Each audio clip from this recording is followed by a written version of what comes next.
I'm one of those people that grew up knowing I was going to join the military. My family, it was all veteran family. My cousins were all going military. My aunts and my uncles were all military.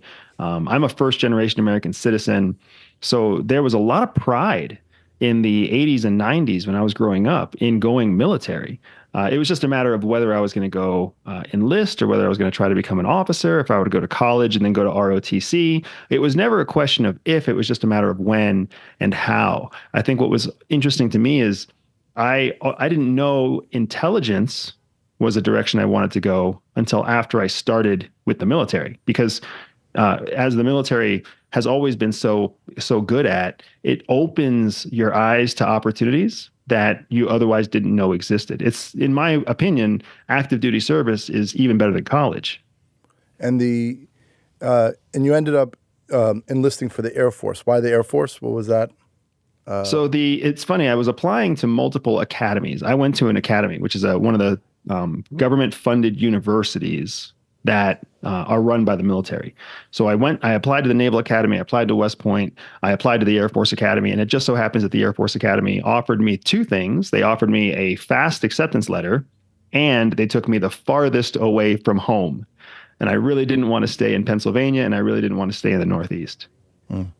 And you became, because I have a whole thought process on nuclear power, but you were, and I want to get into that in a second, but you were a nuclear missile officer?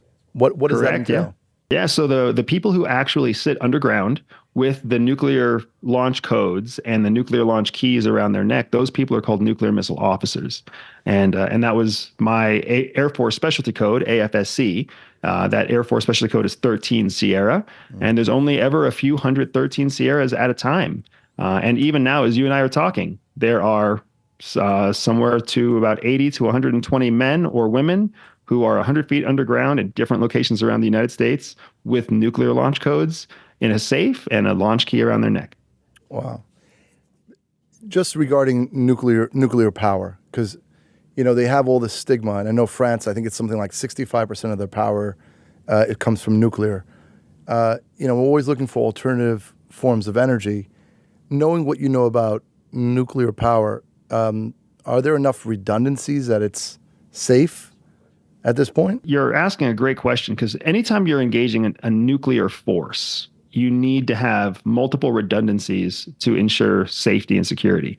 But, whether you're talking about a nuclear power plant or a nuclear warhead, you've got two different types of risks, because a nuclear warhead is a stable warhead. The thing you have to worry about with that is decay due to maintenance or the loss of what we call positive control. Positive control in the nuclear arsenal world means two human beings are awake, alert, and have possession of the munition.